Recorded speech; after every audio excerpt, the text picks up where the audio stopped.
Hello everybody, welcome in the world of यथार्थ आयुर्वेद.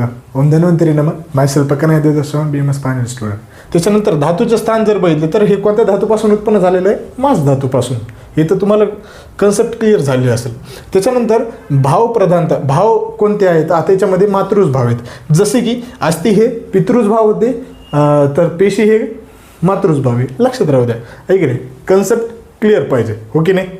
ठीक आहे. तर ते म्हणतात की जे पेशी असतात, जे पेशी शरीर असतात ते मांस आकृतीवर असतात, म्हणजे ते स्नायू आकृतीच्या असतात, ते पेश्या आकृतीच्या असतात आणि म्हणून त्यांना आपण मांसमय्य म्हणतात, म्हणजे मांसपेशी म्हणतो किंवा त्याला आपण मांसखंड म्हणतो आणि त्यालाच आपण पेशी शरीर म्हणतो. अशा पद्धतीने त्यांनी हे स्वरूप सांगण्याचा उद्देश केलेला आहे आणि ते तुमच्यापर्यंत पोहोचलेले आहे, हो की नाही?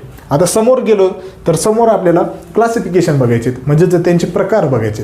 स्वरूप भेदाने सांगितलेले, तर तेच पेशी स्वरूप भेदाने आपल्याला त्यांचे स्थान भेदाने श्लोक सांगितलेले. हे जर श्लोक पाठ केलं तर तुमचे सगळे प्रकार लक्षात राहतील. आता हे बघा, हे MCQच्या दृष्टिकोनातून येते, तर हे श्लोक पाठ करा.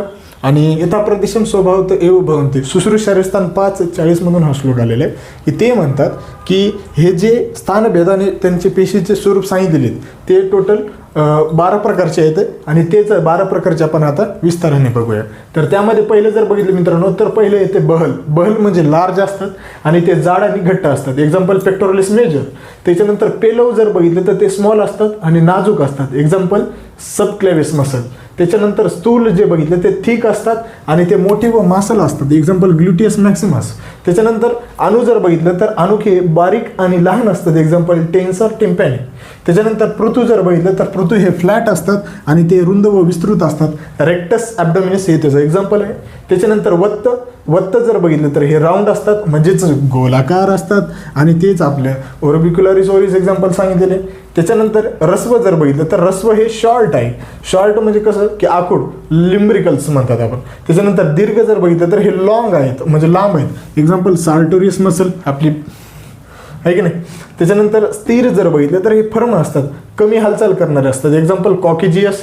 मृदू जर बघितलं तर हे सॉफ्ट असतात.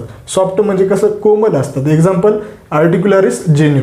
त्याच्यानंतर श्लेष्ण हे एकदम स्मूथ असते, यालाच आपण मराठीमध्ये गुळगुळीत म्हणतो आणि हेच गुळगुळीत मसल्स ऑफ ब्लॅडर असतात.